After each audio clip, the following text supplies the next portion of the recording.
How's the health of your team through 8 practices? Um, I would have said it was good going into today. Today's kind of like the line of demarcation. Sometimes in the military, like in the Air Force, they have like a line where once they pass it, it means there's no turning back on the mission. Some guys get to that line, and we had some guys go down today with some soft tissue stuff. It looked like. This is always sort of the day where really the wear and tear of camp starts to begin to affect you. As you're in the middle of the third week, third week, right? Yeah, third week. So we had a couple guys today, but I think overall pretty good. I mean, nothing long term. Leslie Black has had a small fracture in his ankle that had to be a screw inserted into.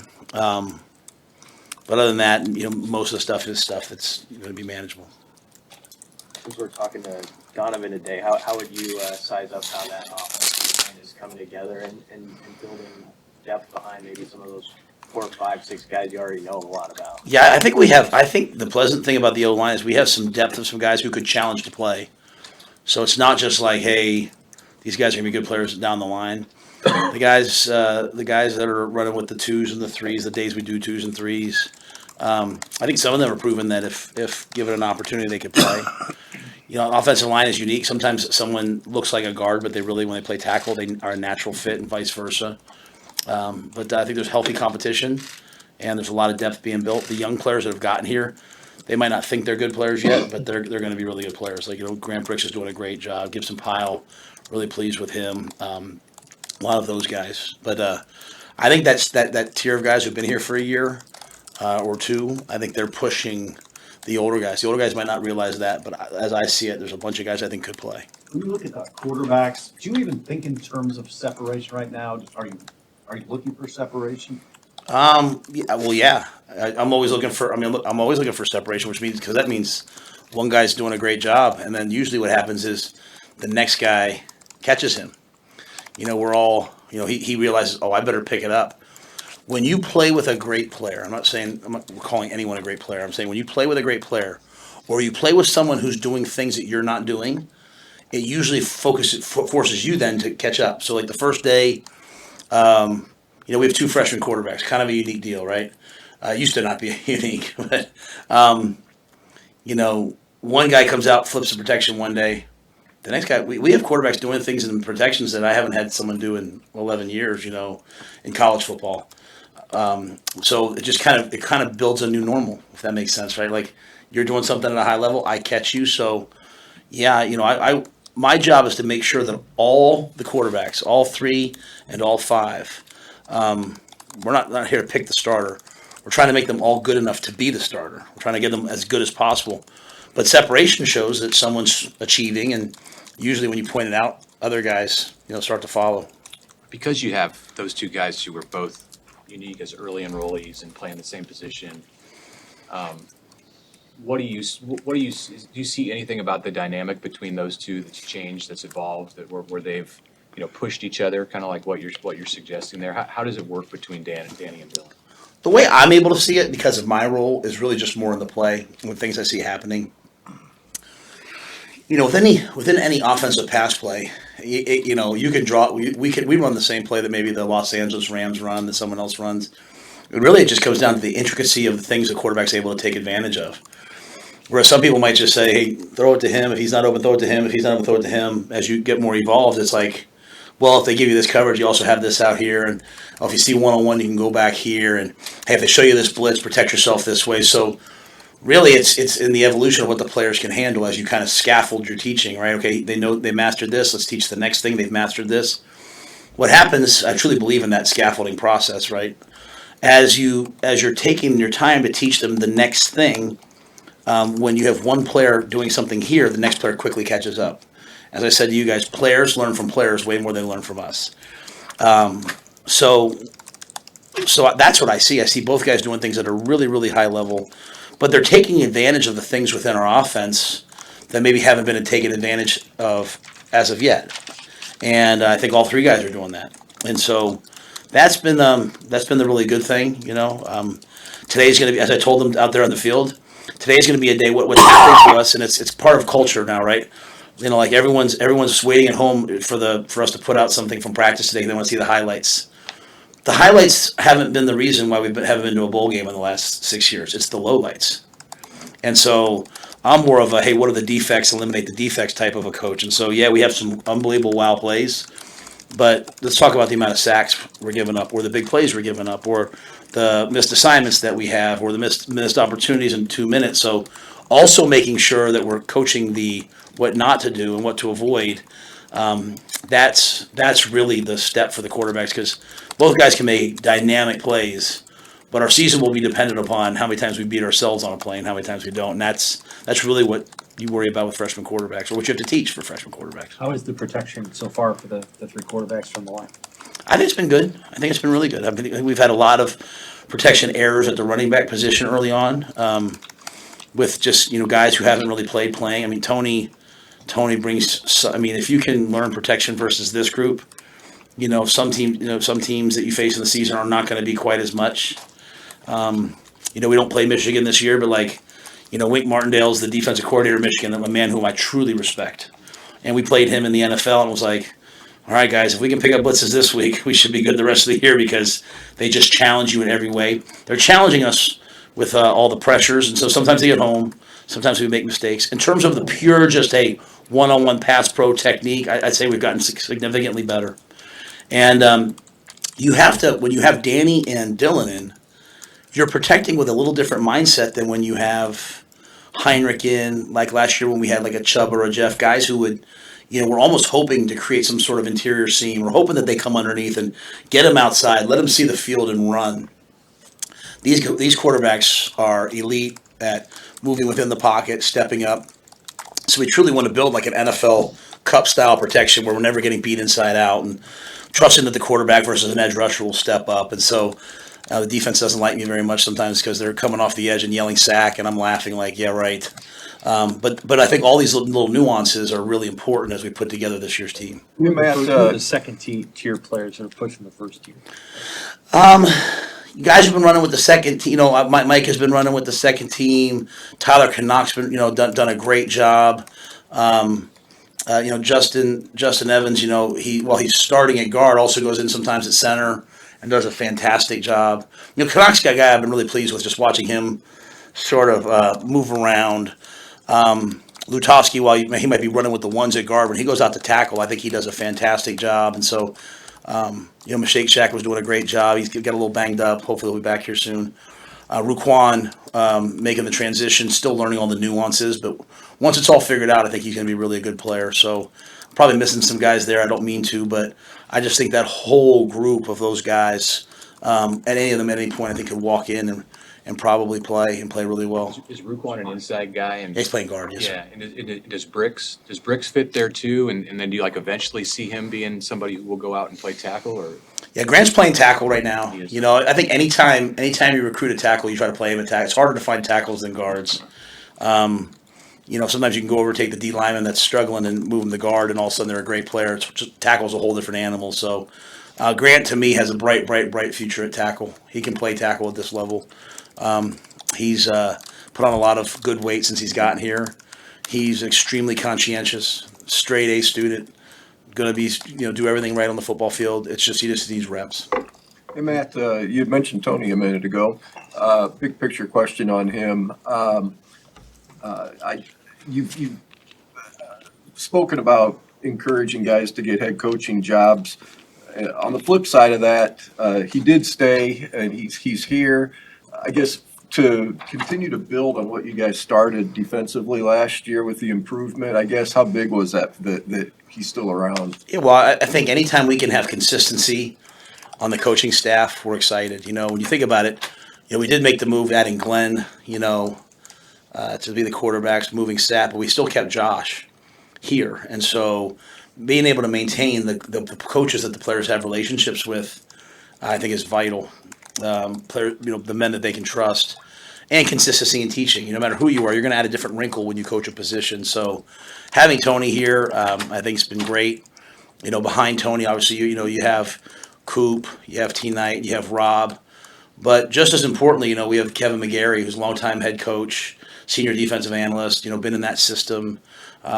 Jack Potenza's been taking the Jacks as a graduate assistant. He's ready to be a position coach.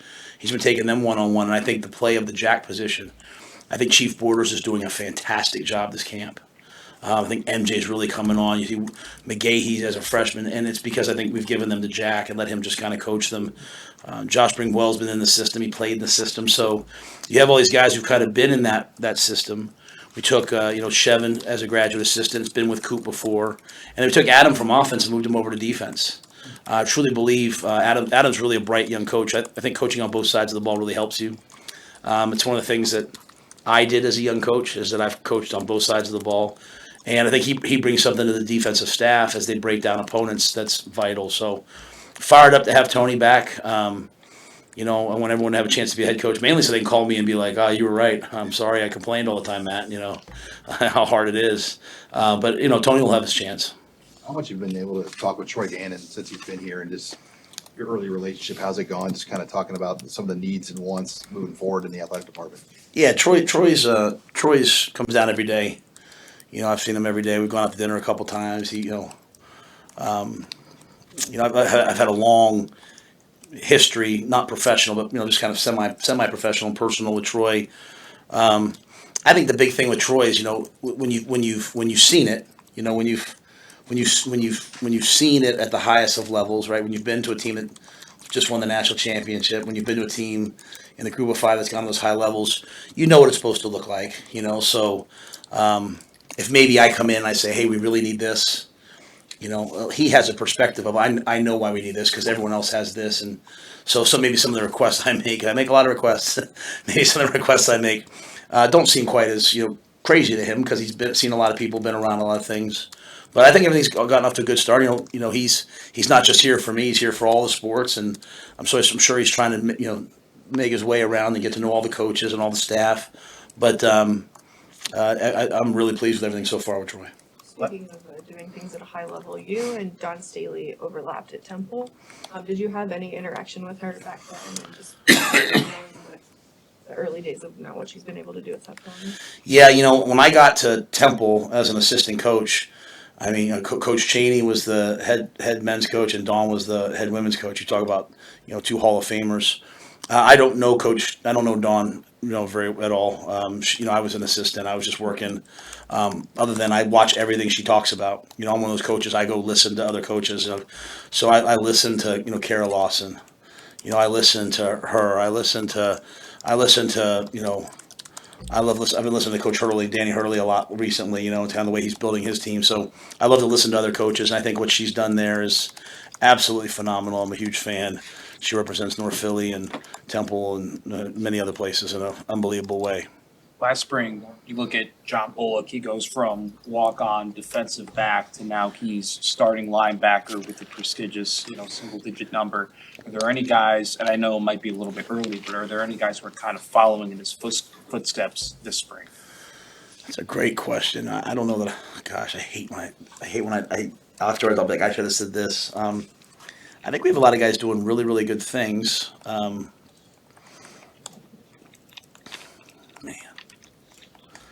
I don't know that I can answer that. I think we have a lot of guys doing really, really, really special things right now. And a lot of our non-scholarship players, I think, are playing at a high level. I can't think of anyone. I talked about Maurice Mazuka a little bit. But, I can't think of anybody that's not making that move. Do you think his evolution has kind of inspired like guys on your team to be like, okay, look at what John did. Now I can do that. Well, it eerily goes back to the conversation about how the two quarterbacks are affecting each other, right? Like, this year we'll have some guys go in the draft, right? Maybe someone will get drafted. Maybe they won't. I'm hoping some guys get drafted. Next year, let's say we have 3, 4, 5, 6, 7 guys drafted. As a young player, when I practice every day against somebody and they're within my realm of potential and I watch them get drafted, it becomes much more possible for me to get drafted, if that makes sense. When I'm a non-scholarship player and I see other non-scholarship players bust their tail, wait for their turn, keep grinding, not complain, just fight, and eventually get rewarded, it tells me that, hey, that's possible, and then I now have a blueprint for what to do. And so I think both of those things are possible. It's just like, there's been players in the state sometimes in recruiting that some of the recruiting staff's like, well, I mean, I'll say, let's watch the film. He's good enough, right? He's a scholarship player. We evaluate them off the film. We have a film evaluation. And they'll say, well, he's a 4, and which means we think he'll be a multiple year starter. And I'll say, well, then we should offer him a scholarship. They're like, well, I think maybe we can get him as a walk-on. I'm like, well, if all we do is offer players in the state of Nebraska walk-on opportunities, then every guy's going to grow up waiting to be dreaming of getting a walk-on opportunity. If we offer player scholarships, then guys have the dream of, well, maybe I could be a scholarship player. And we have some other guys, coming in as walk-ons too. So I just think it's really important that if you show the players, hey, if you're a non-scholarship player or walk-on, someday you'll do this. Hey, if you follow our process, someday you'll get drafted. Hey, if you come to our camps and you're a good player, we're going to offer you. They start to see that's possible, and then that's within their realm of possibility, if that makes sense. I remember last year, a lot of optimism around the running backs, saying it's a really good group. At this moment, with the injuries, maybe some of the inexperience, how do you feel about that group of players, and how far do you want them to come in the next 2.5 weeks? Yeah, I think it's one of those deals where it's really going to be about the fall. I mean, I've seen what Ramir can do. And what I have to make the staff do is go back and watch the 21 Michigan game sometimes to see him when he was like the feature back. I don't know why he wasn't the feature back in 22, but he wasn't, so it was hard to see. Sometimes you can look at a guy like that, like, we should play him here, and you give him this limited role. Like Ramir was, lining up and taking outside zones against Michigan and slicing and dicing. I've seen Gabe at his best. I think we saw Emmett evolving into a guy that could take games over. When you look at the run he had at Purdue, you look at the run he had at the end of the game to set us up. I can't remember Maryland, Wisconsin. They had to run both games to set us up on the last drive. He's getting ready to bust out. I'm a big fan of Ives, since if you guys look at it, every time I've talked about Quentin Ives, I believe he can be this, right? I believe he can be this. So this is a big camp for him. Whereas Emmett's trying to take the step into dominant player, Quentin's trying to take the step into, hey, I'm going to be here every day, know what to do, be healthy. And then Dante's in the same boat, right? Dante's trying to take the step into every down back. But the things I see that are positive are really positive. But I think a lot of that's going to come to fruition in the fall. If you're a team to me that has just one back that you play and he has 25 plus carries, you're not doing right by him, because he's going to be all beat up when it's his chance to go to the NFL. I mean, we've always wanted to have a 20 carry back and a 12 carry back, and then a third. We want to play 3 guys, and we certainly look like we have enough guys to do that. Did you have something, Steve? Oh, yeah. I mean, is it? I see. Before I walk in here, I tell Keith, make sure this is quick, and then he does that. And then I say anybody else, so that you guys think I'm a good guy, even though some of you guys know I'm not really.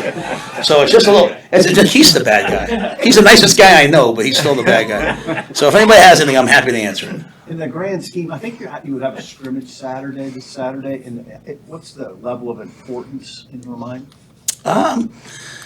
It's just an assessment for where we are right now, right? I told the players before practice, a lot of them think in terms of spots, like, I got my spot. No, I don't think about, honestly, I don't ever really believe until the guys played for you for a couple years, you really don't know who your starters are until like after game 2 sometimes. Like, you think someone's a starter, then you see them play and it's a little too big for them, or you see someone play and they're just so comfortable. So I don't really think in terms of spots. I think in terms of like development. And to me, there's like this line, okay, hey, he's good enough to win with. And so if you're above that line, you're going to play, right? Some weeks, we're in the Big Ten, we're playing in weather, we're playing on turf. Guys are going to get beat up. So you better have, not just 3 defensive line starters. You better have about 5 or 6. So I'm just trying to see where assess where they are right now. A big thing for me is, are they at the right position? What are their opportunities they should get moving forward? But this is by no means like hey, this decides anything. This is just a statement for where they're, because I really do believe in, like, I come out and I think I'm going to play like at this level, and I play at this level, and the guy I'm competing with plays at this level. Great. Now let's see what your behavior's like the next week, right? Like parents, we mess that up all the time. I mess that up as my kids, like they need adversity to spur them on, to drive them.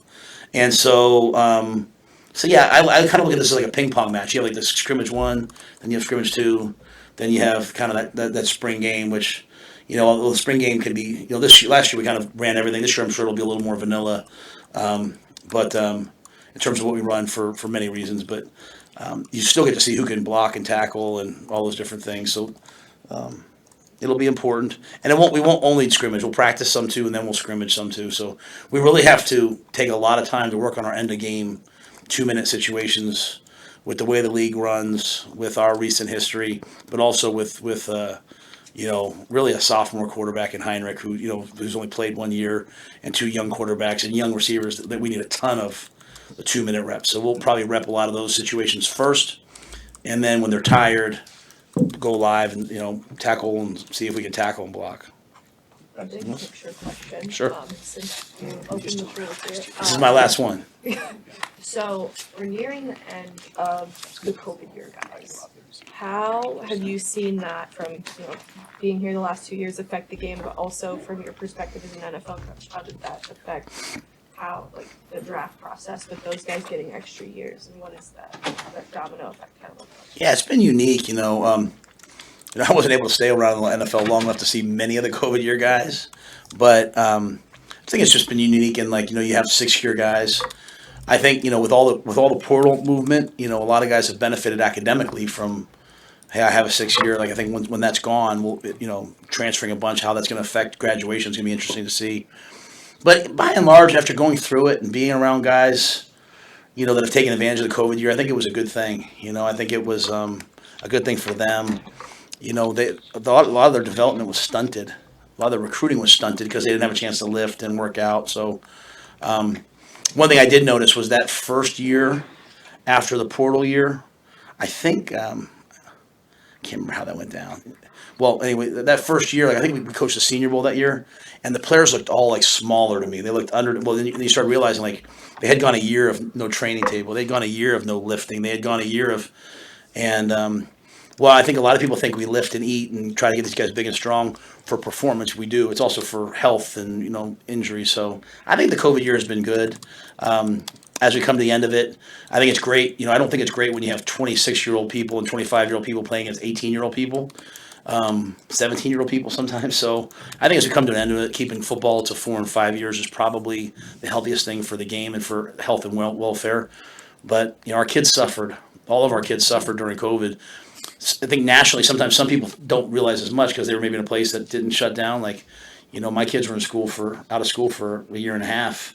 Some places in the Northeast for close to 2 years. So, in the end, it's probably the best thing. But it'll be managing the roster has been really unique, right? Okay, he has a COVID year, he doesn't have a COVID year, and just trying to handle that's been a challenge. Thanks everybody. Appreciate everybody.